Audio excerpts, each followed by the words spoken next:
Welcome to Cleaning Up the Mental Mess, a podcast where each week I discuss practical, simple, and scientifically backed up ways to help you take back control of your mental health.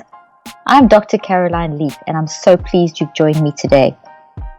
In this episode, I'm really excited because I'm going to be discussing a topic that is so relevant, so important, and needs to be discussed. Depression. I'm going to talk about what it is, what it really is, and how normal it is for us to experience depression, and that you can get different levels of depression. I'm also going to be interviewing someone who's very special in my life, my producer, Dominique, who's also my daughter. Just before we start, I just want to thank all of you again who have left a review and who've subscribed to this podcast and shared it on social media with friends and family. Keep doing that. Not only does your feedback help me improve each episode, but I just love seeing what you are learning and all the key takeaways you have, and it really is encouraging and exciting. So don't forget to leave a review and tell more people about this podcast. Okay, let's begin. Depression. We've had so many scary messages about depression, that it's on the rise, that it's a mental illness. And you've heard me speak so much to this concept that depression is not an illness. It's not a disease of the brain. It's not some scary neuropsychiatric brain disease. It is very, very serious, and it needs attention. But it doesn't need to be called a disease or an illness to be validated. Depression in itself is serious enough to be validated. It is something that needs attention because it is a mind issue. And as you've heard me explain multiple times, the mind and the brain are separate, and the mind is your 95 to 99% of who you are, and your brain and body are 1%. So to take something as massive as depression, which affects the 95 to 99%, and say that it's only a broken brain or part of a broken system in the 1% is really invalidating the experience. We need to pay attention to it because it is actually underlying so many other issues. Depression is what we call a comorbid factor, where it goes along with things like anxiety and high stress, toxic stress, not managing stress, even various different things like we hear the labels of OCD, we hear psychotic breaks. All these things kind of work together. And the good news is that these are all normal. All of us as humans experience these. It's part of the human experience. I've experienced depression. Mild forms and larger forms of depression at various periods of my life, as has every other human being. These are not illnesses just for the select few. These are expressions, emotional warning signals. Depression is an emotional warning signal that something is going on in your life. It's very normal for humans, and I'm going to say this so many times, it's so normal for us as humans to experience depression. It's telling us that something is going on. So to take this huge word of depression and turn it into and reduce it down to being just a disease of a broken brain is actually very dehumanizing, and I think actually quite insulting, because it doesn't consider the person's context, their life, their story, and everything that they are going through that has resulted in them experiencing this feeling of depression, this feeling of just wanting to give up. We have to look at each individual person's story. We have to honor each person's narrative. There isn't a one-size-fits-all when it comes to depression. What we need to do is start noticing each other and really listening and solving problems together when it comes to things like depression. Undealt with depression is very serious. People can spiral down into a really bad state, even suicide. Slapping a label on, telling a person that they have a disease, giving them a medication or whatever is not listening to them.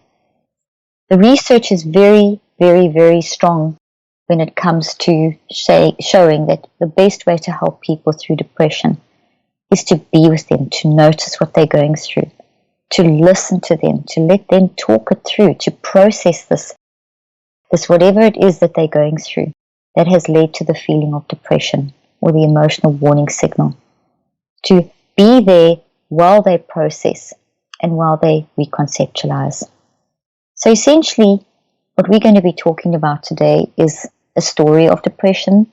Dominique's going to share her story, and she's going to talk about how she acknowledged her depression, how she processed her depression, and how she reconceptualized her depression, and how she sees this as part of her, as part of normal life, and how she's learned to manage depression and how it goes up and down. And that's kind of all of our stories. We all have our own unique story, but we've all experienced this to a certain extent. So, Dominique, thank you so much for not just being always behind the scenes producing these incredible podcasts and all the work you put in, but thank you for coming out from the other side of the microphone and actually sharing your story. I'm incredibly proud of you. I have learned so much from you, and I'm just tremendously honored to be able to talk to you about such an important subject. So thank you so much, Dom, for joining me today and actually being prepared to talk about such a deep and important subject and being so vulnerable. Yeah, well, it's exciting to finally be on the podcast and not just behind it, producing and editing it. And I think this is such a vital topic. And I just want to say a quick note as the producer. This whole interview was done via Skype with Caroline being in Dallas and myself in Los Angeles. So please excuse the scratchy audio in some parts. But no, I'm excited, but at the same time, I think this is a very important topic that people really need to talk about and be open about mental health struggles. You know, as you said, one thing, I actually had written this down as a note that I really wanted to stress before I get into my story of going through some really deep depression last year and how I got through that and just how I'm managing my emotions now. But one thing you said that I really want to highlight is that depression and these feelings, anxiety, those kind of things, it's all ebbs and flows. And I really want people to understand that was a big factor that helped me get through my episode of depression, was the understanding the bigger picture that these things do come and go. And sometimes life will be really hard and tough, and we need to understand that these dark periods are part of life. And if you learn up front if you learn the physical, as I'll get into, as you learn stress resilience tools, as Dr. Leaf gives in all her podcasts and her books and stuff, if you actually learn them and take them to heart, I promise you the periods of depression and bad mental health spells you will recover a lot faster if you build up your stress resilience by taking into account and memorizing these stress resilience tools that are in all of Dr. Leaf's work and podcasts, because they really helped me get through my hard times. And this is just part of life, and we need to realize that we'll not always be consistently happy, and that's okay. And sadness can actually be a great thing. It was one of the most transformative periods of my life. It was one of the hardest times in my life, and we'll get into that in a second, but it was also one of the most transformative because I learned so much about my limits, about myself. I learned the importance of taking into account building up mental health tools in my toolbox so that when life does get hard, I have all these things at my hand so that I'm ready to bring out these techniques or this technique. And so sadness is also so necessary to experience happiness in life. It's like the idea of you can't see light without darkness. You can't experience happiness without sadness. And I think it's so vital that people understand that you will. I promise you now, one thing I can guarantee is that you will experience moments of sadness and depression and anxiety in your life. There's no way of escaping it. So the best thing you can do is acknowledge this will happen and come prepared for the fight by learning and preparing up front and training your mind using these techniques in all of Dr. Leaf's works, because there's no way of escaping it. And so just saying that up front, that was one of the biggest things that helped me, is understanding that it's ebbs and flows.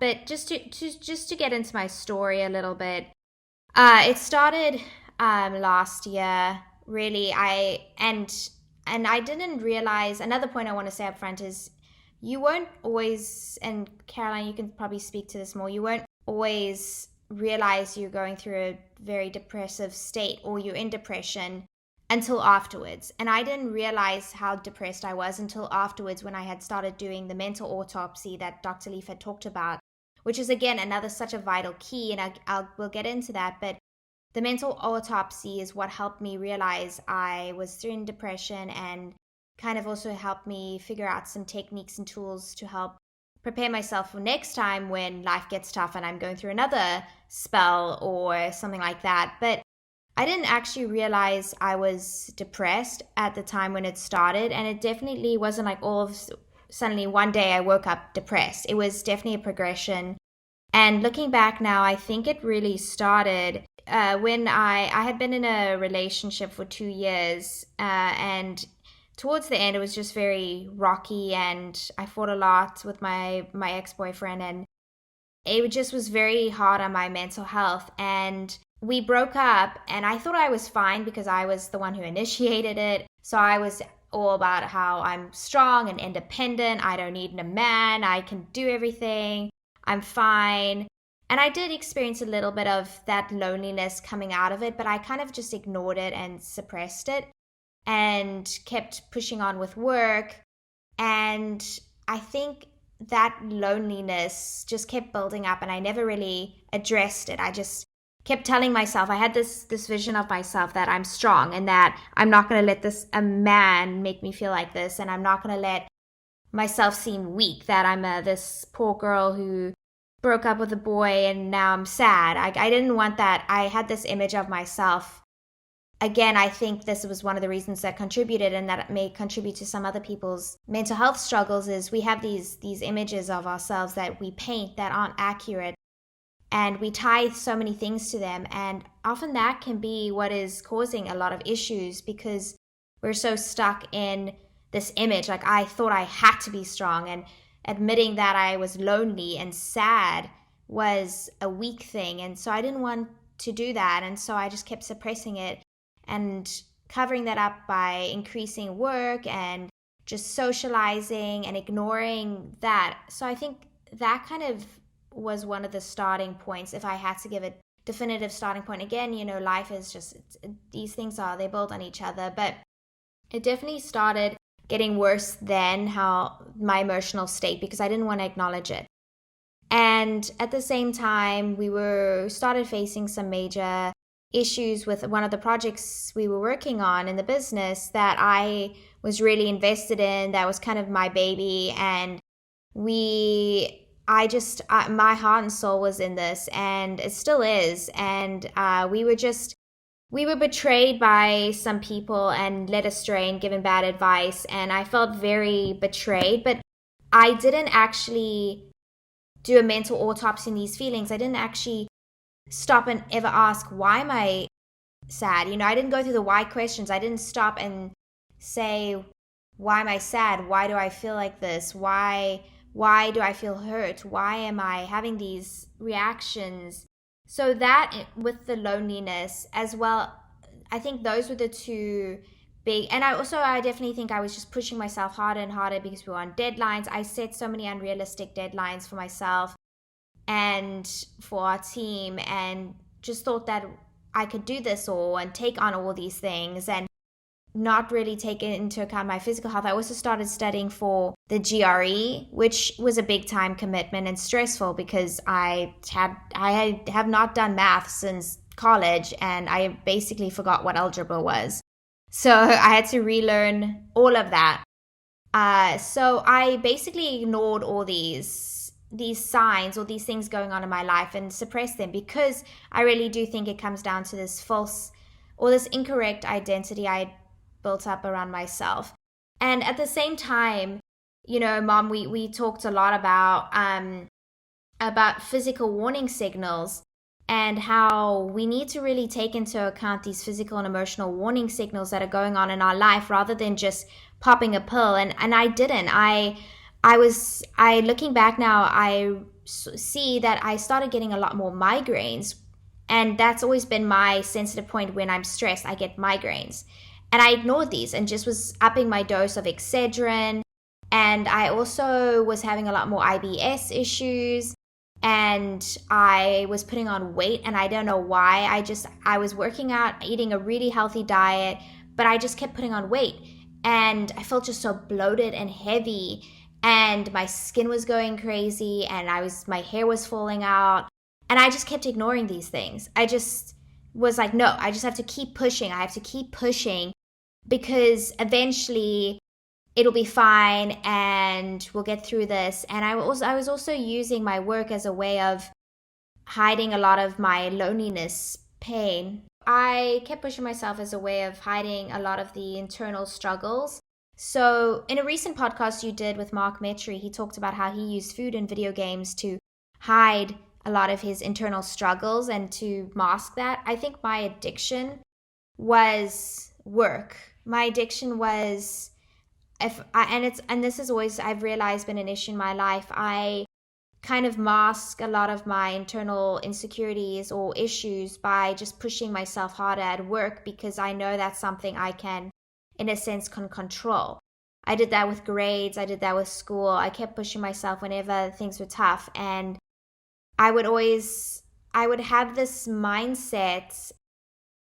So yeah, I just, to go back, I ignored all these physical and emotional warning signals that, let me tell you, when you are noticing that you're getting more headaches, or you are noticing that you are struggling with your weight, but you're eating healthy, and there's all these physical things going on, or maybe you just feel more irritable and snappy and just tired, don't ignore that, because those are such vital signals that something is going on. And I also, another thing I want to bring up that I noticed looking back now that contributed to the depression in my life, was I didn't give myself enough thinker moments. And Mom, I know again this is something you talk so much about. I didn't stop and let myself just think and analyze, why am I having headaches more, or why am I so irritable? I didn't stop and ever think, because I had to keep going.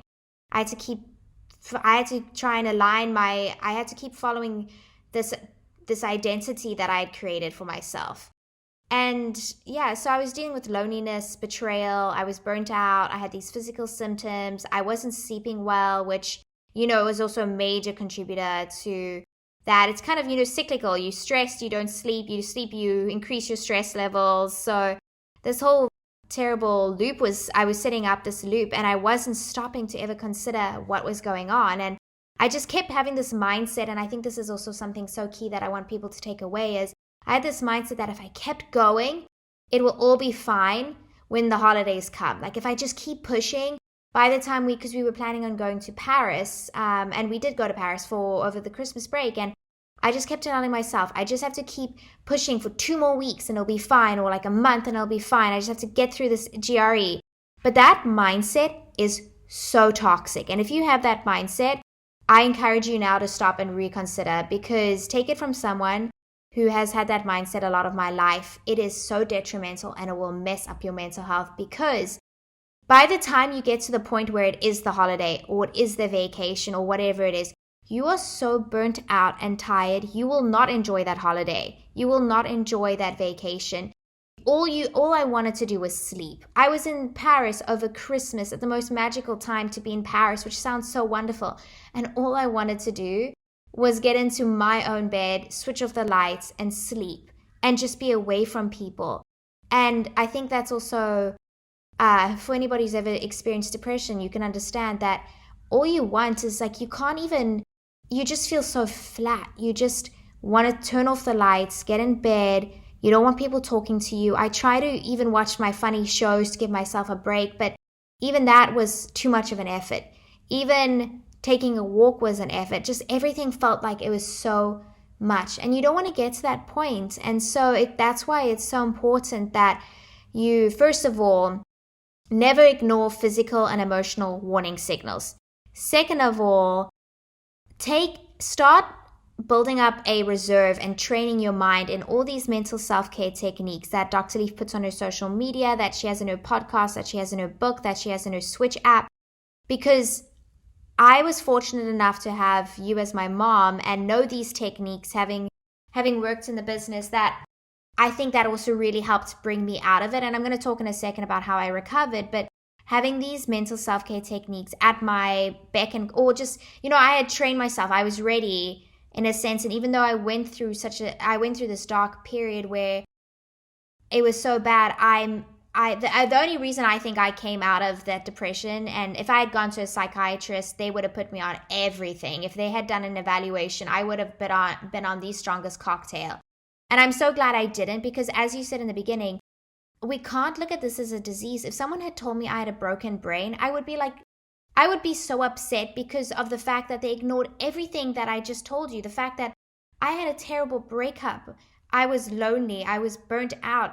That's not a broken brain. Those were me ignoring what my body needed. That was me having proper mental self-care at the time. That was me trying to deal incorrectly with things going on that I couldn't control. I mean, my relationship with my ex, I'm glad it ended because it was for the best, but it took a toll on me and I didn't realize that. And I'm so glad for this time that I went through this depression, because I learned so much about how it's so important to acknowledge your feelings and really take into account and see how you view yourself. I'm really trying to work on not having this mindset that I have to be tough all the time, and that it's okay to admit when something is a burden, or it's okay to admit when I'm lonely or sad. And loneliness is not a weakness. Loneliness happens. It's not your fault if you're lonely.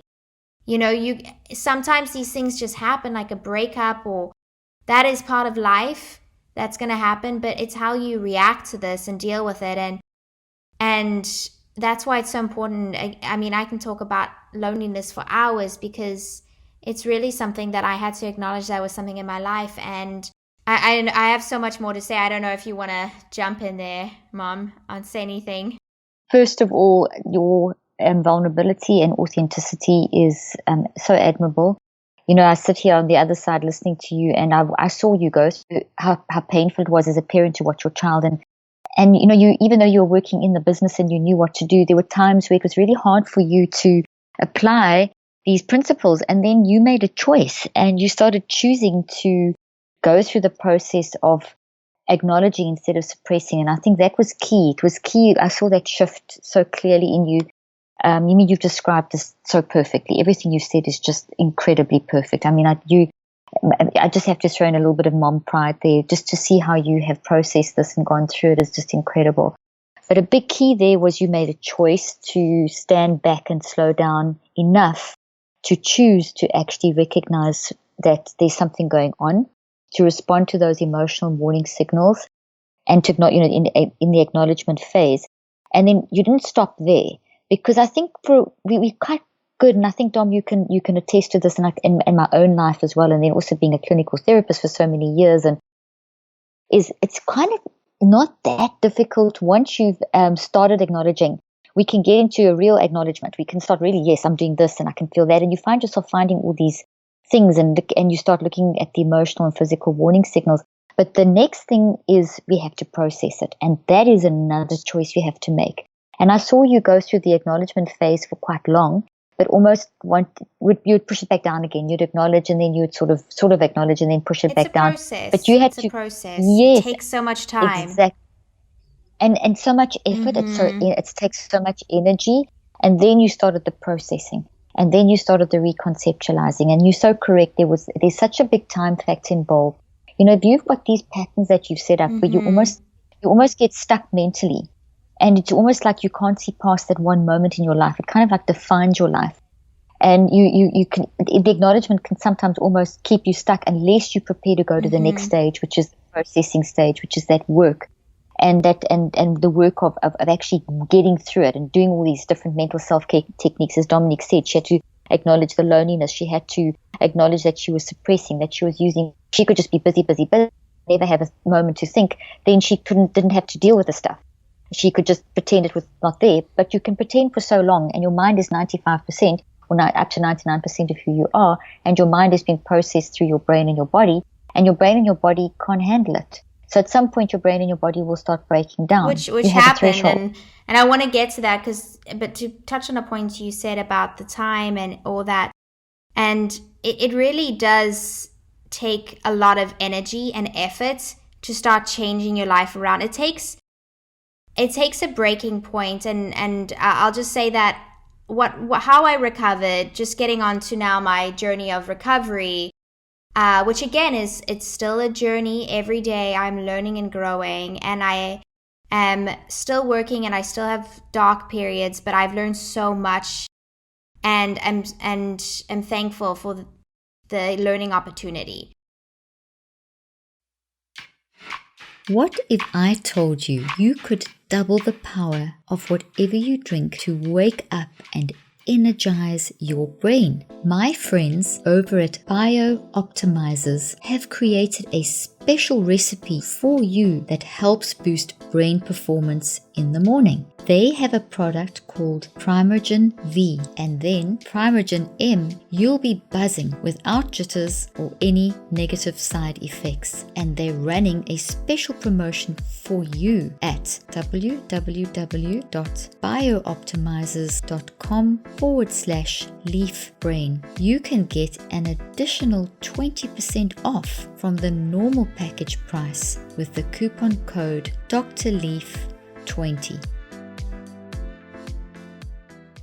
It got to a point I will never forget, Mom. We were in the airport on the way to Paris, and that is when all hell just broke loose for me. You can only, as you said, you can only suppress for so long. And I thought I was doing a great job. I thought I was fine, because it would have taken a lot more energy at that point for me to stop and reconsider, which I should have done, but I didn't, because it was easier for me to just keep doing what I was doing, because I built up this pattern. And so I just remember being in the airport, and it was like something, just, what's the saying? The straw that broke the camel's back. And I just remember getting this email, and I just broke down crying, and I am an ugly crier. And it was just me sobbing in the airport, my face getting puffy. I didn't have any tissues, so there was just, this is going to be disgusting, but there was just like snot coming everywhere. I just remember sitting in the seats between Jessica and Alexi, your two other daughters, and we were sitting on one of those 3-row seats on the plane, and I had my head down in the middle, and you could just hear me dry heaving, this ugly cry.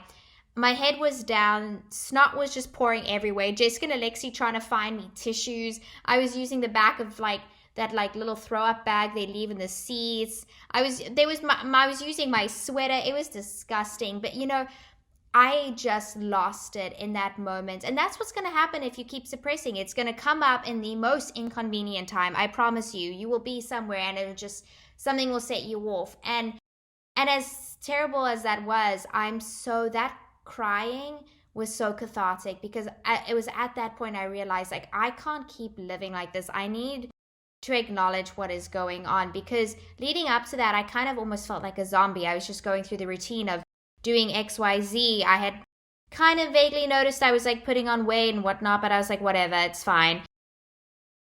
But I was like very robotic. I didn't have a lot of emotions. That's part of the thing with depression. And Mom, you can speak on depression and stuff, but you feel very subdued the whole time. Like, I felt like I was like in this fog, this haze. I was just kind of doing things.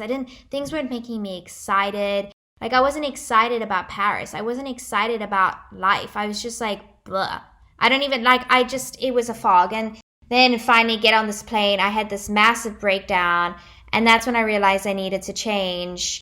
And, all of this could have been prevented. Looking back now, hindsight is 20/20 vision. But looking back, I could have prevented this if I had just taken stock of my emotional, physical warning signals earlier, and also how I viewed myself. I don't think it's just emotional warning signals, but it's also so important to check in and do a scan of how you view your identity. What are things you're holding on to in your identity that are maybe not helpful and are actually very dangerous? Like mine was this idea that I couldn't be weak. I couldn't admit that I was lonely and that a boy had made me feel this way. And so that happened at the airport, and I'm glad that happened. And what started helping with my recovery is first acknowledging it. Like you said, I had to acknowledge that this was going on, that all these things were going on in my life. And so I started talking to my sisters who were on the plane with me. I just started venting to them. I freaked out in the love zone. I was crying. I was swearing. I was throwing snot everywhere. And then I called one of my best friends at the airport because I was like, I need to talk to her because she's always been someone I talk to. So I got on the phone with her and I just cried and spoke to her, and then saw you, and then you and Dad, we met up at the airport, and I just spoke to you guys about everything, and everything just started coming out. Once it started coming out, it was like this floodgate, and I acknowledged it. But as you said, it was a process. So I acknowledged it then we went to Paris, and then we came back from Paris, and it still took a bit of time for me to keep talking about it. And this was, I think, so the first step was me acknowledging it, and that was at that airplane, acknowledging something had to change. But then the processing part took time. That took at least a few months. Like I remember you and I having multiple conversations. And throughout this processing part, I still went up and down. I would have a moment where I felt extremely depressed and sad and immobile, but I had started the talking part. I had started talking more and more about people. I had started trying to improve some of the other things in my life, such as my diet and my sleeping and exercise and all these things to try. And I actually started, because as you say, the physical is also so important. So I really started to try and improve more on my physical, and instead of taking Excedrin, I would work on breathing exercises and incorporating more meditation in my day, and just going for walks and things like that. And so that was part of my processing part, was me talking more to people and working more on my physical. And really it takes time, and and if you're not lucky, if you're someone who's not lucky to have a great family like I do, or have a mom who's trained in this and have these resources so readily available, I highly encourage start getting your physical under control by exercising right, eating right, sleeping right. Make that a priority, because that will help. You may feel like it's these little things are not going to help, like maybe getting an extra hour of sleep or just an extra half an hour walking. You may think it's not going to make a difference, but I promise you it made the difference for me. Just these little tweaks in my physical. And and that's something you can do, put our podcast on and just go for a walk. Start including more thinker moments in your day. That was vital for me to actually really take some time where I switched off my phone, or I would log out of my Instagram and purposely forget like my password on Instagram, so that I wouldn't be able to easily get back onto it without like thinking. And just get myself like you say, daydream. I would go for walks and not play anything, no music, nothing, and just walk. And it was so therapeutic for me. That really helped. And like I said, getting better sleep, really changing my diet up, speaking to a doctor about what is the best way for my body to eat, because their bodies are so unique. So there's no one way of eating.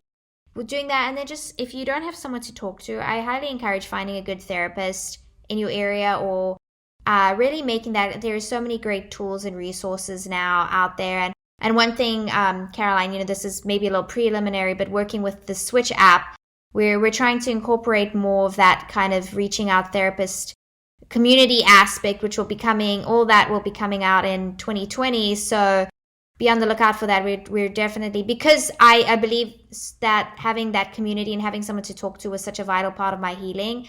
I'm really pushing to have this incorporated into the app as soon as possible, the community aspect where you can meet people, talk to people, get a coach, find someone.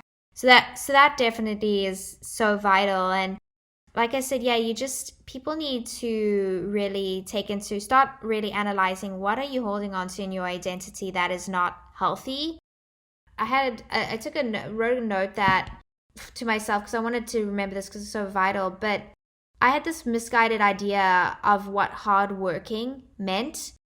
And I don't know where it came from. It must have maybe come from just, having you as a mom who's so hardworking, and then also having my past experience working at a talent agency where people were expected to push to the breaking point. It was such an unhealthy working experience that was what kind of was built up. And so that was what I thought hard work was just pushing to a breaking point, and that you can't take breaks because that, if I had this like really stupid idea that I remember keep telling myself, if the president can handle all these different things, I can handle this job. Or if, this CEO of this company can handle all these things, I can do it. I'm not handling as much. But, I'm not a president. I'm not a CEO. I'm a person, and I couldn't handle it, obviously. And I also just thought it was, I can't be weak. I can't cry. I have to be emotionally strong all the time. I have to be strong for you. I have to be strong for my siblings. I have always seen myself as kind of the person who is not the most sympathetic, and I'm working on that. But I always thought my role, and I still do to a point, but I also can see how this can be a bad thing. But I thought my role was, or what I tied to my identity was this idea that I had to be like a pillar for everyone. I had to be this unemotional kind of anchor, if you think of that imagery, where if chaos was going on in someone else's life, they could come to me and I would come up with a solution and plan, because I'm always like, okay, what's the problem? What's the plan? And in order to do that, you have to completely suppress emotions. I thought I had to suppress what I was feeling and be strong and for everybody, and suppress my emotions so that I can help others deal with their emotions, and would take on these burdens that I think I could have, not that I say people shouldn't take on burdens, but if you're going to take on a burden, you have to do it well. Otherwise it will crush you. And I don't think people realize that we definitely should be there to help each other. Community support, reaching out, helping somebody else is so vital. But you have to do it right. Otherwise, like I said, it can crush you. You have to put up boundaries, in the sense you have to make sure that you have someone who you can talk to. If you're taking on someone's burden and helping them right now through something tough, and I wanted to get onto this point, but we can just jump into it. But if you're someone who's helping somebody go through depression or anxiety or some sort of mental health struggle or some other struggle, don't avoid taking on that burden, especially if you're a mom, a sibling, a parent. Because that's kind of your job. I'm sorry. Like, if you're required as a mom or a sister or a brother, that is what family's about. And you need to take on that. You need to be there to help. But at the same time, set up safeguards so that your mental health is protected. And one thing you can do is make sure you have someone else to talk to. Like, I should have, while I was helping people through their struggles, I needed to have someone to talk to. And that is so vital, because you need, even if you vent and gossip and just get it out of you and unload on someone else. So make sure you have someone to talk to. And also make sure that you're taking care of your physical, and taking these thinker moments as you're helping someone through a hard time, because you need to make sure your mental health is in a good place so you can help the other person. And then set up boundaries. You may not always be able to immediately be at beck and call, unless it's like at that vital period where they may be so dark that you worry they're suicidal, or then I understand where it's like you should have your phone on at all times. But at the same time, when they're starting to recover and you're noticing a little better, maybe pull back a little, make sure that you set up boundaries, and have other people in place. Like, it's a team effort. Again, like, you can't. It takes a village. Yeah, you can't. One person can't take on everything. That's, again, like, it's that if you're gonna help someone through a tough time, make sure that you have like a tag team, like a relay. Like, I can tag you out, and the next person jumps in, and then other person tags the other person and jumps in and helps the one person who's really struggling. Because that way will also help with burnout. Because if you don't do these, you start resenting the person who you're trying to help. Because you see, and you can't then help them very well. And then your mental health gets messed up more. And then you're going to go through a really tough time. And so community is vital, but it's also setting up these safeguards in place. another thing I had to start realizing that it's okay to delegate tasks, and it's okay to ask for help. To that point, I want to say that I think I've always had an issue with these kind of self-help motivational podcast ideas, Mom, and you and I have had these conversations so much about how in these podcasts and books and stuff, it's like, no, if you just believe, you can achieve, or if you just say enough positive affirmations, or if you just try hard enough, or if you just keep pushing. Like, no, you shouldn't. You should. Band-aid. Yeah, exactly. It's a band-aid, and sometimes you shouldn't keep pushing. You need to stop pushing. I mean, if you think about it, I work out a lot, and it's always been a very therapeutic thing for me. But if your knee is hurting, the worst thing you can do is keep pushing. If you are feeling some sort of pain somewhere in your physical body, any trainer, any person will say, okay, dial it down. Let's figure out what the cause is. And because if you don't do that, you will damage your body. And I've done this. I ran recently. I was training for a race, and I kept pushing, even though I started feeling pain in my foot, and I kept pushing myself. And it was like, oh no, go away. I'll be fine. I'm strong. Eventually, I damaged my foot so much I couldn't run for like months afterwards, and I had to like take it easy, and I couldn't do anything. And it's the same thing with, you can't just keep slapping on a positive affirmation and thinking it's going to be okay. You can't just keep doing these things. You have, I hate the idea that it's like you have to keep push. Sometimes it's okay to just break and stop and examine your thinking, examine your identity, examine your physical and warning signals, and examine where you are in life, and examine what kind of things you're holding on to in your identity, and be compassionate and kind to yourself, and take those breaks, because they're so vital. And Mom, that's something you and I are both learning, is you have to take these breaks and and it's okay. You don't have to keep pushing and be perfect. And everyone says that, like, oh, you don't have to be perfect all the time. But do you actually, or you don't have to be like on all the time, or you don't have to, people are like, oh, give yourself some time and mental self-care. But are you actually applying that in your life? Are you doing that in your life? Are you actually having compassion on yourself? Are you actually giving yourself time to rest? And the one other thing I want to say, Mom, I'm sure you have so many points that you want to add. No, you've done so well. You've really done so well. One thing I want to say, and we talk about this a lot, is the reconceptualizing. And so as I was processing it, part of my processing was the reconceptualizing. And I had to look at everything as I was talking. And I promise you may think, if you're in a bad place right now, you may think, I'll never get to this point. But I just take one small step, just make one incremental little change. And all these little incremental changes will help you get to a point where you can start reconceptualizing. We all want to do the right thing to keep our bodies healthy in the long run. But even if we really try hard to eat kale salads and drink green smoothies, we're still most likely not getting all of the essential nutrients we need on a daily basis. Enter Ritual, the obsessively researched vitamin for woman. Ritual's essentials have the nutrients most of us don't get enough of from food, all in their clean, absorbable forms. No shady additives or ingredients that can do more harm to your body than good. I chose to take Ritual because after extensive research on the best multivitamins and supplements, Ritual was the clear winner. Ritual also makes getting all my nutrients simple, and since taking Essential for Women, I have noticed an improvement in my mood, sleep, skin, and hair quality. And right now, Ritual is offering my listeners 10% off during your first 3 months. Visit ritual.com/Dr. Leaf to start your ritual today. That's 10% off during your first 3 months at ritual.com/Dr. Leaf. You know I talk a lot about how important the types of food you consume can contribute to your brain and overall health. And tea has been shown to really boost brain health, contribute to longevity, and also help reduce anxiety. Ever since I've discovered Peak tea crystals, I now incorporate at least a cup of tea into my daily routine, and it's really been helping improve my mental health. Get up to 20% off their teas and free shipping by going to peaktea.life/Dr. Leaf, or check the show notes for my special discount.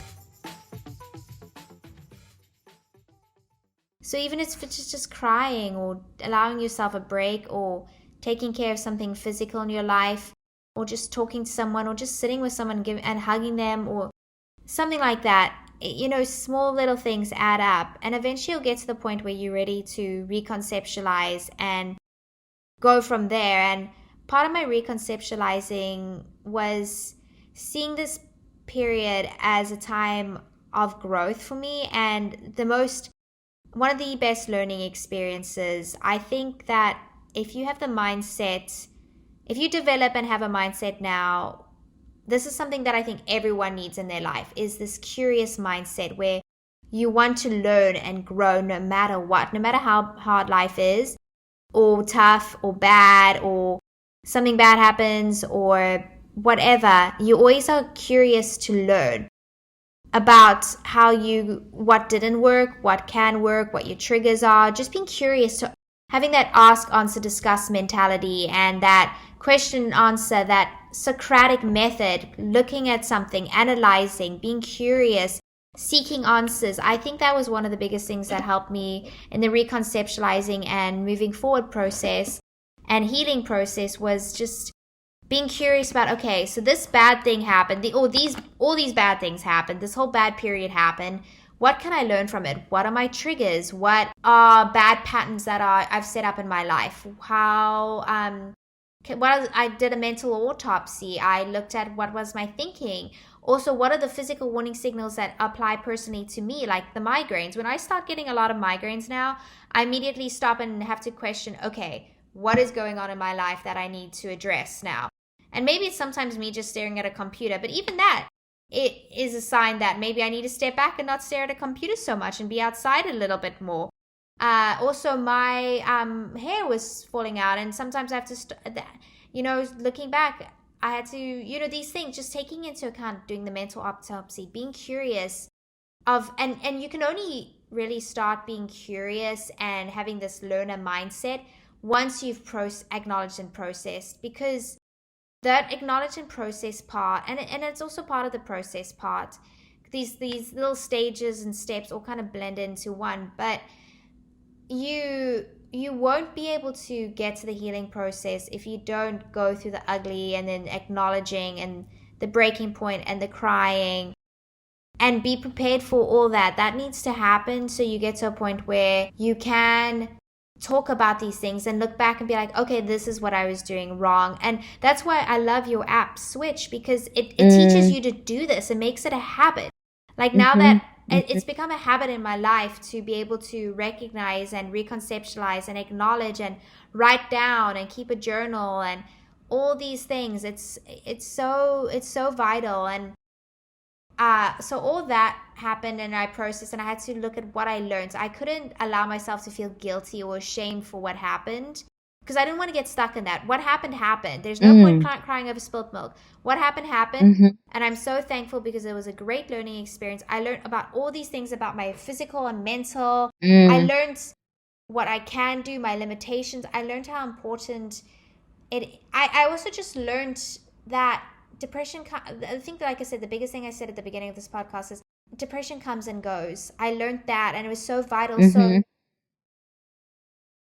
next time it happens, and I did actually go through another recent spell, I want to say, but because I had gone through the bad stuff last year and had all these mental things in place, or all these tools in place and ready, I think my period of depression actually was a lot shorter. I mean, there's no way of me scientifically analyzing this, but just personal experience. I definitely think, this just recently, we were having some issues with one of the projects we were working on that was like my personal baby, and I felt so invested in it, and there was just a lot of stuff, and I again started slipping down and not taking stock of my mental and physical and all these things, and so it was kind of spiraling. And then but I managed to catch myself a lot quicker. I noticed things quicker. I managed to put in things in place so that my recovery was quicker. And also, you're still gonna probably mess up. I promise. No matter how many times you go through these things, and no matter how much information, like I have all these resources. I know everything, but it's no matter you're still going to mess up, and that is okay. So if you're someone who's struggling right now, I just want to encourage you and say that if you're probably going to mess up, and you're probably going to be up and down, but I promise you, if you just make that effort, if you just try and tweak a little thing here and there, or listen to Caroline's podcast, do the Switch app, get her books, apply these things, listen to these stories, find a support group, or putting all these things in place, it will help, and you will get better and better, and then you'll probably mess up, but then you'll get better and better, and then you'll probably mess up, and it's just that is life. There is no way escaping. You have to get away from this perfectionist mentality that that you can't mess up, especially when it comes to your mental health. You have to realize this is going to happen.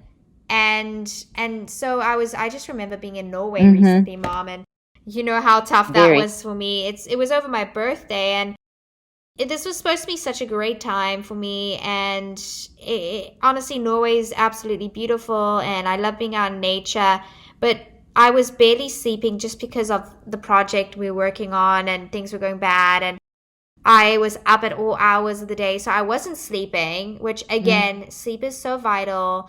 I know you've done a few podcasts, Mom, on sleep, and we have a few more exciting ones coming up soon on sleep, but sleep is so vital.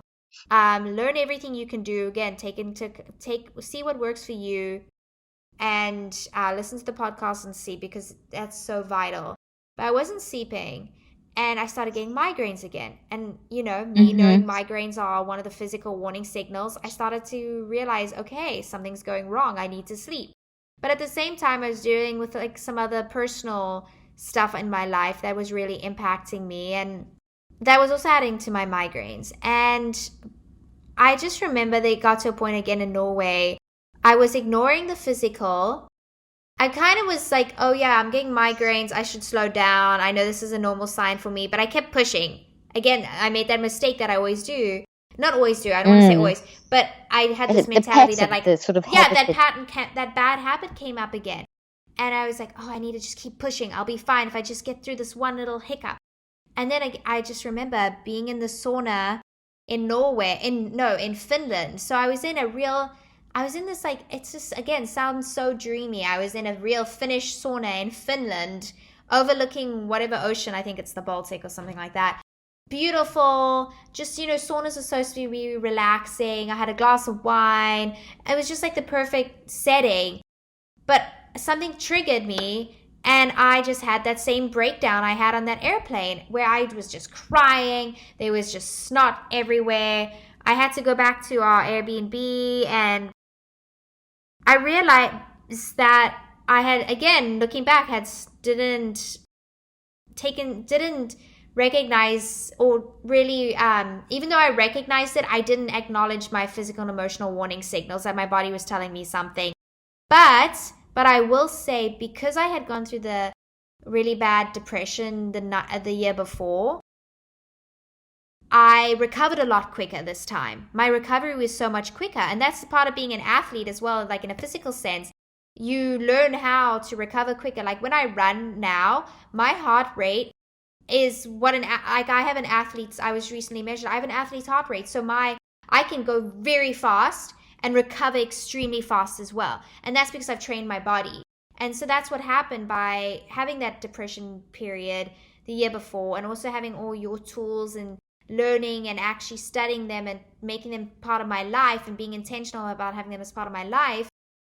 My recovery was a lot quicker. So yes, I made some more mistakes, and I could have, again, taken stock. But every time it's a little better. Like even now, I've started feeling like last week, I was feeling really burnt out, and I started getting headaches again. And I was like, nope.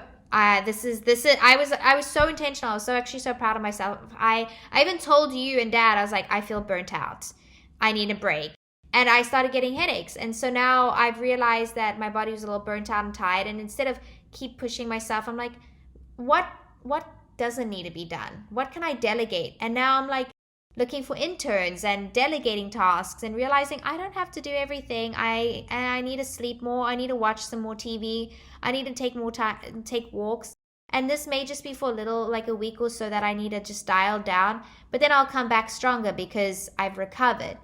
And so that's the process, and that's why it's so important that you are constantly learning, having this infinite learner, curious mindset about what went wrong and how to improve yourself, listening to podcasts, particularly your podcast, and reading your books, and doing the Switch app and learning how to better my life, and not just listening, but actually absorbing that information and seeing how you can apply it to your life. So, you can read all the self-help books, listen to all the self-help podcasts, but until you actually start intentionally seeing how the concepts play a part in your life, and actually thinking about how you're going to apply this one particular tip when you're faced with that trigger or something like that, seeing it and imagining it, visualizing how it's going to play in your life, you're not going to apply it. So it's not just about listening and absorbing. You have to see and be intentional. And Mom, you've talked about how this is part of your 5-step process. You can't, or just how memory is built and how best to learn stuff and keep it in your memory. You have to absorb the information, ask on to discuss the information, see how it applies in your life, and start making it a habit. Because when life gets hard and tough, you want to be able to draw on these good habits you've developed when life was good. And so that's why it's so important to build up your stress resilience when you're going through a period of good times, when you're on the peak, because life is valleys and peaks. So when you're going through a peak, so maybe you feel life is good right now, start memorizing mental self-care techniques and tips. Go on Dr. Leaf's social media, listen to a podcast, start memorizing these techniques and learning them and applying them in your life and making them habits. Because when you suddenly hit your valley, which is going to be coming, you have all these things in place, and your brain, because your brain is using so much energy, your mind and brain are using so much energy already to just deal with whatever the external and internal problems are. You want to have these easy good habits that your brain instantly goes to, because it takes less energy because you've already made it a habit. So it's not like you have to try as hard. And that's the whole point about building up stress resilience, is building up these things pre the issue coming, making them habits so that it takes less energy to draw on. Kara, I don't know, Mom, if you want to say anything more.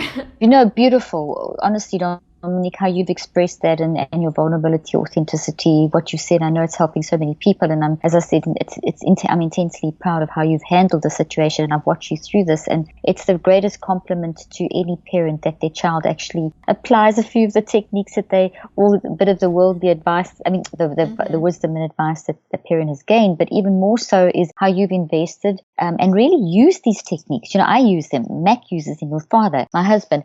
My other kids, we live this life. We talk these things through. Every single thing that I develop and that I've been working on for 30 years, my kids have grown up with, and they have been my greatest critics and have told me this will never work. This works. They've tried it. They've said, I'm not going to try it. Then they've tried it, and then they've helped me redesign it. And, Dominique's story is one of complete and utter honesty and authenticity about how she's actually got through. And it speaks to the resilience of the human psyche, and working in South Africa in some of the most broken environments with people that were so politically oppressed and so traumatized and so broken, and spending 3 days a week in impoverished communities, and people that have been raped and abused. I've seen extreme trauma. I haven't done my research in the laboratory. I have seen and immersed myself in extreme trauma, and that's been depressing in itself, and I've had to learn to manage. My husband, Mac, used to be an alcoholic. I had to learn to manage that, and he changed. So these principles that you hear Dominique talking through with such passion, she's lived this, and she's chosen to apply these in her life. And as she quite rightly says, we're all still going through this. So am I, so is she. But the difference is that we actually have a management tool. And if you consider the fact that 75% of diseases are basically coming from our lifestyle, and things like migraines and things like Dominique said, we see from the science that 95% of these are coming from our lifestyle. And when we think, what is lifestyle? Lifestyle, immediately people will answer and say, oh, well, it's your diet, your exercise, how much you're sleeping. and how you're managing stressors. And they're correct, but those are actually driven by something else. Your choice of what you eat, your choice of how you exercise, your choice of how you manage your acute and chronic stressors, and your choice of how you're going to manage your sleeping pattern is all based on how you are thinking, feeling, and choosing, which is your mind. And what we need to recognize is that we can't just focus on the external, physical, extrinsic, and Dominique's explained it so beautifully with her examples. We have to focus on our mind. Why am I in this place? What is my body telling me? What is the depression telling me? What is the emotional and physical warning signal telling me? And not being frightened of that, but actually celebrating and embracing any experience that you have that is physically and emotionally demanding of your time. So something like depression is, something like a migraine is. These are things that are disrupting your daily focus, your daily flow, your daily doing whatever it is that you have to do. And as Dominique explained, if you suppress those, you will reach a threshold. Your brain and your body cannot keep going. Your mind is working through your brain. The 95 to 99% is working through your brain and your body. So if you keep pushing the wrong signals, if you keep suppressing and you're not dealing with the issues, as Dom explained, you push that into your body. Your body is actually getting hammered by bunches and bunches of toxic quantum energy, and eventually your body will break. You reach a threshold. We all have a threshold. As Dom explained, her threshold happened when she was on the plane to Paris. And the second time when she was in that sauna in Norway. So basically we need to recognize that behind the lifestyle, behind my choices to manage my stressors or not manage, is me, is myself, is my mind, is the thinking, feeling, choosing mind component. So when I talk about mind, it's the 95 to 99% thinking, feeling, choosing behind the choice of what you eat. The 95 to 99% thinking, feeling, choosing behind the choice to exercise or not, behind the management that you have in place or don't have in place for the acute stressor, the mind management that you have in place for the chronic stressors, which are there. These are all there. You're not going to get away from this. You have to deal with these. So what we need to start addressing in this day and age, which is not being addressed sufficiently, and which is what we are addressing through this podcast, through my Switch app, through my books, through everything we do as an organization, that is it's just not dealt with. Mind management is critical. 95% of lifestyle diseases are coming from mismanagement of mind. And when Dom talks about building up and having that resilience in place for when the bad times come, because they will, because it's the human condition, because you can't control events and circumstances of life, it's going to happen. You need to have that resilience inside of you built up. We need to have these techniques. And as Dominique has said, in her healing process, she went through a 3-phase process. And that was acknowledgement. It was processing, so acknowledging there's something going on, going through the time, the processing, which took time, and then reconceptualizing. And all of that I have built into my app called Switch, which is 5 steps that are based on how the brain responds to the mind and how the brain rewires in response to the mind. So those 3 phases of acknowledgement, processing, and reconceptualization are built into 5 very scientific steps that are very easy to apply in an audio-driven app where I'm literally giving you therapy. And this is not a one-off situation. This is a lifestyle that we're talking about. It's you learning to manage your mind, to change your lifestyle, to change how you manage your diet, exercise, sleep, and acute and daily stressors. It's total mind management. And to that end, we're very excited because we really are building everything I've ever developed in research. And as I continue to learn and do clinical trials, which I'm doing, I'm learning new ways of helping. And we're building all of that into this platform. Yeah, it's really exciting, this app. I mean, you're doing mini audios on how to deal with panic attacks, audio guides for helping. Anxiety. Yeah, audio little. How to help. Go ahead. How to help a teenager, how to help you in a crisis moment, how to deal with just all that the crises of life. If you are in an emergency situation, if you've got a potential suicide, or you've got a potential major crisis or a financial crisis, those in the moment crises, those acute stressors, in other words, we are going to be building in guided meditations to help in the acute stressors, the big stuff, and then also in the day-to-day. How do I manage the day-to-day, the multiple emails, the multiple demands? How do I fit a think a moment in my day? Dominique spoke about think a moments. Your brain gets tired. Your brain is not as strong as your mind. Your mind goes it goes night. It's going 24/7. Your brain has to stop and rest. It doesn't have the same energy. It's 1% versus 99. So without those daydream moments, as Dominique said, she was avoiding in her life, and I've done that too. You're not going to give your brain the physical rest, and if your brain's physically tired, you're going to feel depressed. So it's little things like that are so simple to apply, but sometimes, the discipline of choosing to apply them is, in this day and age where Dominique, I'm sure you agree with me, we've discussed this so often. It's so much easier just to, follow a diet plan or follow an exercise plan or take a pill, because those are like external band-aids. Throw on a positive affirmation. The problem is the issue's still there. It's a festering wound, and no amount of band-aid in this sense of diet, exercise, positive affirmations, even scriptures, with whatever meditation and all those breathing things, people say they are great for helping you maybe calm down in the moment, but if you're not dealing with the underlying issue, you're still going to have major issues. And if you never acknowledge the underlying issue, you're never going to learn. You're never going to learn what the triggers are. You're never going to learn what to do next time when it comes up. Which is brilliant. And that's where we talk so much about the mental autopsy, how Dominique said she applied what she learned in that situation to the next situation, to the next situation. And each time you're getting better. And doesn't mean it's never going to go away. That's why it's a lifestyle. But that mental autopsy helps you to train yourself to find out the emotional warning signals. How to manage next time. And honestly, I want people to know that having a period of depression is not just re-emphasizing when you said it's not a disease. It's almost just like kind of having a bit of it's normal. It's like having a bit of like a cold or something, like where it's like very temporary, but you don't need medication. You need to deal with what's going on. And numbing would not have, I don't think it would have helped. I know it would not have helped me, and I would have missed out on such a valuable opportunity to learn and grow as a human, and to even develop better relationships with people in my life because of that experience. Like my relationship with all of you got even stronger and better because of the fact that we went through this issue together, and we spoke about it, and we helped each other, and like you guys also learned how to help other people through being part of my experience. And one thing I wanted to say before I forget, and then I'll let you continue. Sorry.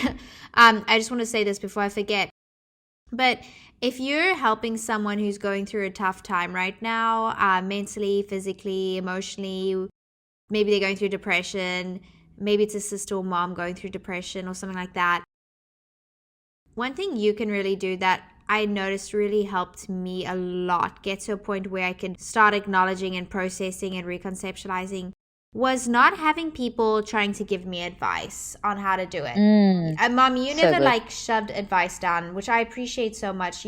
I knew everything because of the fact of working for the company and just being around all your work and stuff. I knew all this stuff, but you never were like, well, this is what you do when you're depressed. Or you never said to me, depression's just a disease. I mean, just a temporary, it's not a disease, all these things. You never said these things to me. You sat with me. You let me cry. You let me do my ugly snot filled crying. You just said, oh, I'm sorry, Dominique, that's terrible, tell me more. And you just sat there, and so did Jessica and Alexi. They were so good, and Dad just like sitting there and hugging me and be like, just talk about it. You guys let me swear and freak out and cry and just get it out. And you just sat there, and even when I didn't feel like talking and I was just I was just very irritable or grumpy or moody, you guys were patient with me. And once you really knew what was going on, because you started picking up on the signs that I was depressed, you guys became even more patient. And that, I know that's, again, a hard thing when, as a family member, you have like a sibling or whatnot, or a child who's just so irritable and grumpy and mean, and they're just hard to be around with.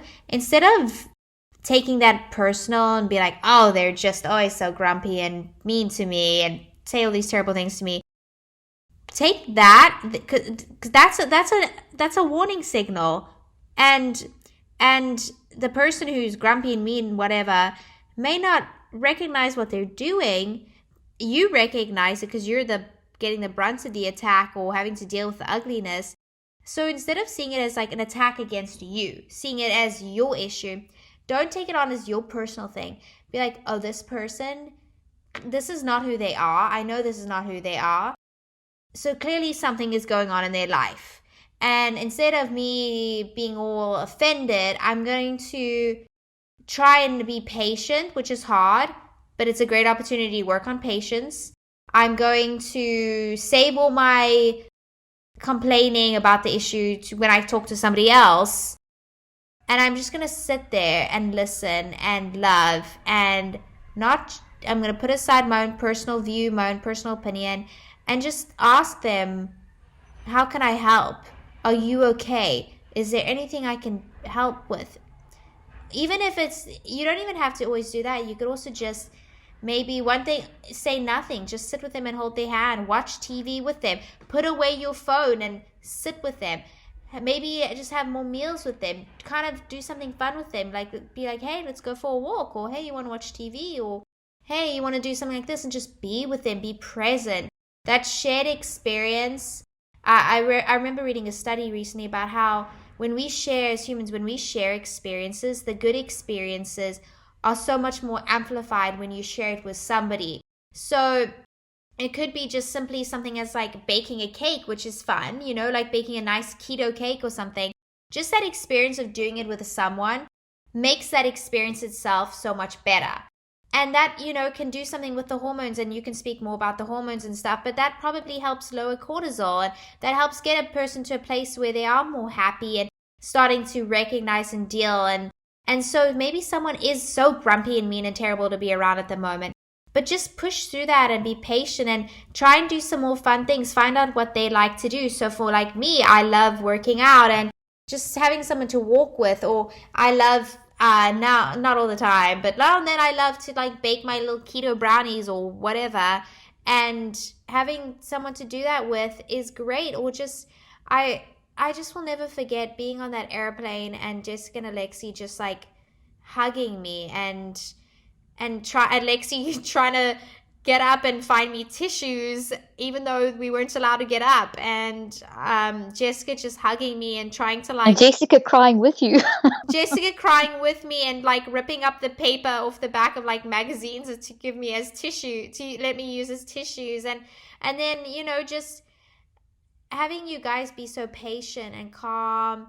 And I'm sure, you know, I'm sure it was not easy. I was not an easy person to be around at that time because I was irritable and grumpy and snappy and moody, but you guys were patient, and I'm sure there were moments you got so annoyed with me, but just having that patience and sitting with me and not forcing advice down my throat and then doing fun things with me got me to open up and acknowledge and process. That really is what helped me get from that point of where got me to the point where I was recognized. It helped me on the journey of recognizing, processing, and reconceptualizing.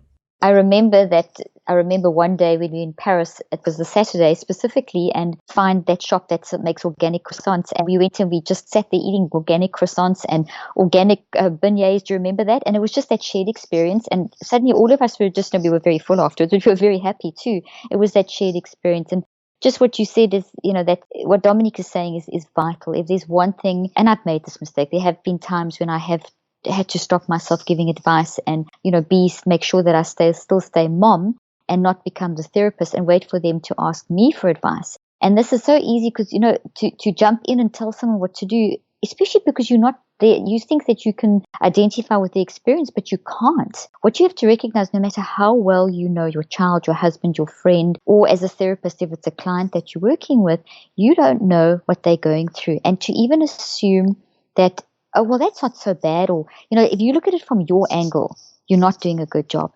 You have to forget all about yourself, and you cannot put any kind of judgment on that situation or how they are seeing or managing that situation. You literally have to switch off to yourself and switch on to that person. So, you know, there's like three, if I had to summarize what Dominique's saying in terms of that community aspect in this whole discussion now of the listening and the support and the caring and so on, we have to notice each other. And that means you have to tune out of yourself and tune into your loved ones and your colleagues and so on. The second thing is the listening that Dominique described so beautifully.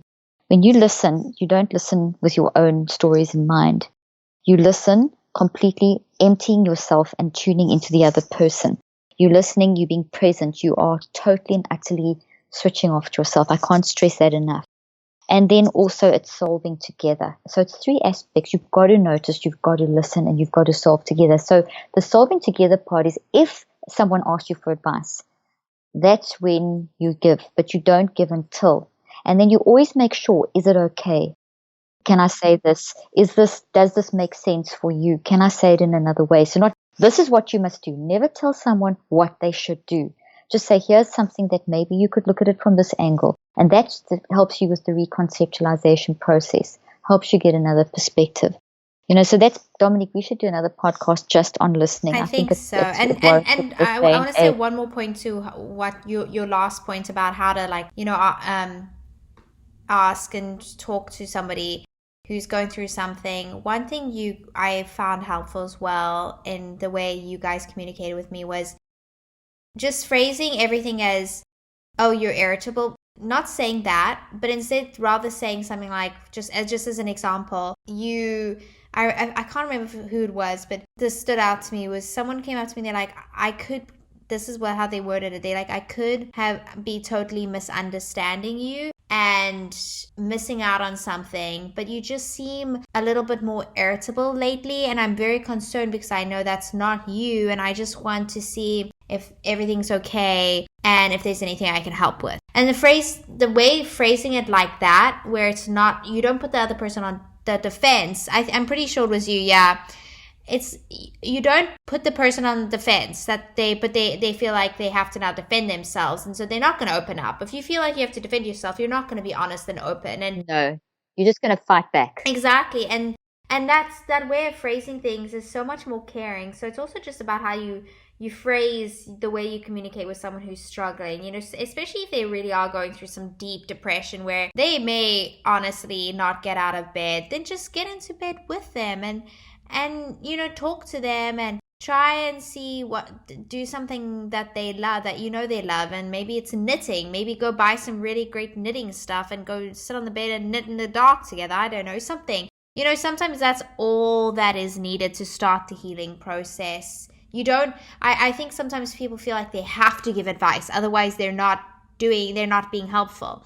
But you don't have to. Honestly, sometimes advice is more detrimental than it is helpful. And I definitely think we can talk a lot more about this, and we probably should wrap it up. Absolutely. Well, we've triggered some really great topics, and I think we'll brainstorm that and dive deep into those. And just on that last note, I'd love to just comment on the fact that the knitting needles comment just made me think of the fact that, if you jump into bed knitting in the middle of the night with the darkness around you, what you've done is you've valued the person. You've said to them, I value you. I value you. Advising someone, we know it comes from a good place because you want to help, but actually it's kind of almost like devaluing that person's experience. And I think it's very, very important that we always remember to value that person's experience, even if you can't understand it. It's not about you understanding it. It's about you valuing the person's understanding of what they're going through. And I'm sure there's some sort of quantum physics science thing behind that, because maybe, and Mom, I definitely would love to hear your opinion on this, but just like valuing, when you value that person, you're creating that electrical, chemical, whatever, photon energy between people. And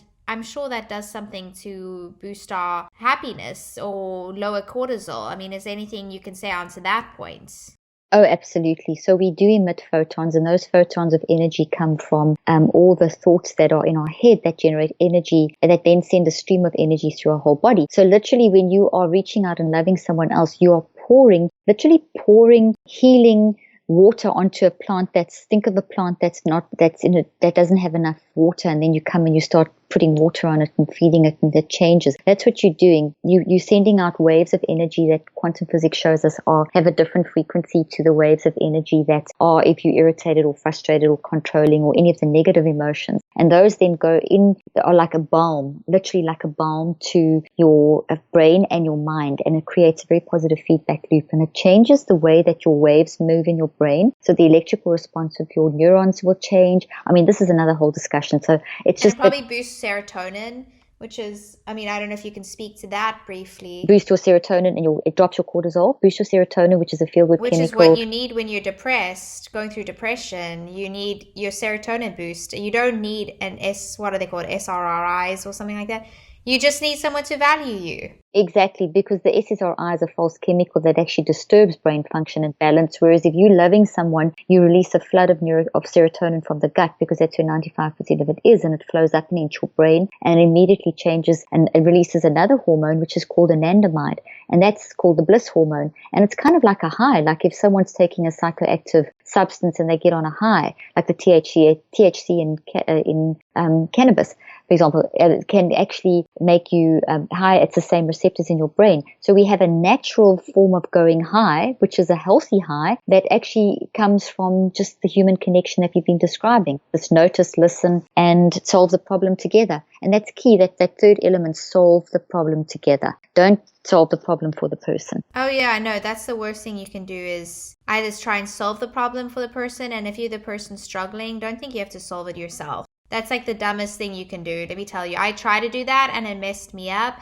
and it made things worse, because I try to solve issues by myself. Because then you don't have perspective, you don't have clarity, because everything just seems so much more worse. And you may be missing out on some vital information, or just talking to a person about a problem gives you perspective, but also they may propose an idea you never thought about, or a way of dealing that you never thought about. And that's why it's so vital that if you're someone like me, do not think it is a good thing to keep pushing, and that you have to be this strong, independent woman or man or whatever that can't admit these things, because that's actually a very toxic, dangerous mindset, and it's not good, and it's not going to help you. And I promise you, it will take away from your happiness. And if ultimately, if you want to be happy, you have to realize you can't be happy by happiness doesn't come from being an individual.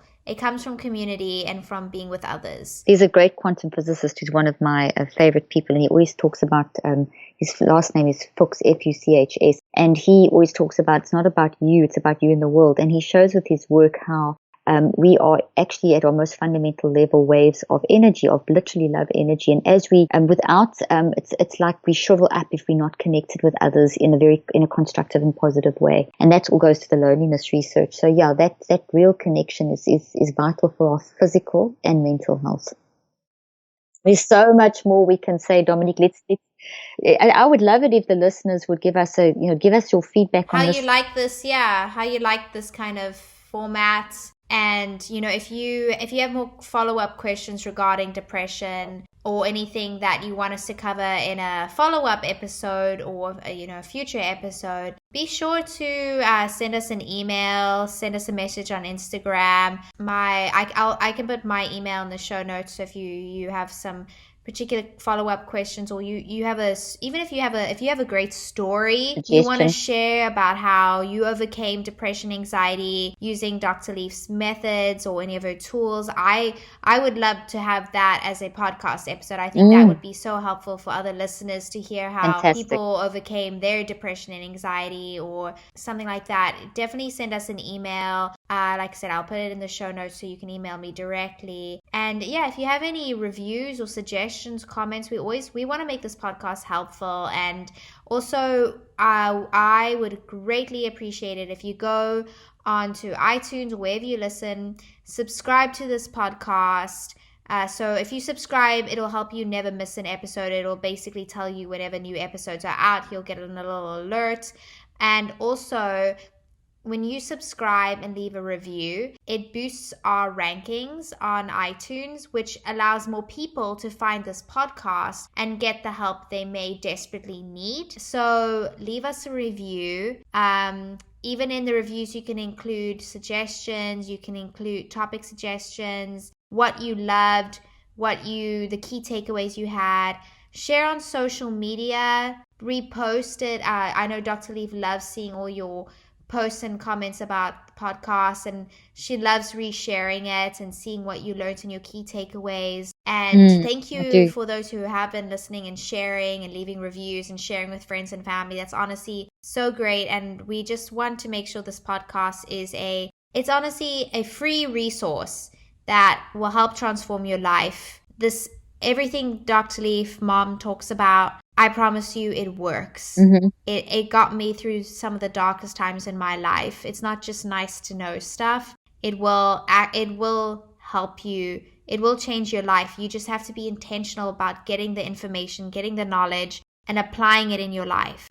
So on that note, Caroline, Mom, do you have anything you want to wrap up with before we end this? Well, I just love this, and I love doing this with you, and it was lovely to have you with me on the show instead of behind the show and doing all the great work that you do. And I just want to thank you for that. And I know that your story and vulnerability and authenticity has helped so many people. And thank you for what you have taught me. So thank you all for listening in. We're so excited to be able to share mind management help for all of you. Thank you. Thank you. I hope you found today's podcast interesting and helpful. If you want more tips and help with managing anxiety, depression, and mental health, be sure to visit my website at drleaf.com and to sign up for my weekly newsletter, where I also include a schedule of my speaking events and so much more. And follow me on social media. I'm on Twitter, Facebook, and Instagram. Just look for Dr. Caroline Leaf. Also, I love seeing all your posts on social media about this podcast. I love seeing what resonates with you and what you've learned.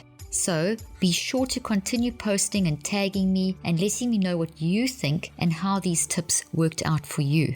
And don't forget, leave a review and keep spreading the word about this podcast. Thank you for joining me today. I really hope you learned something new and helpful. Till then, I'm Dr. Caroline Leaf.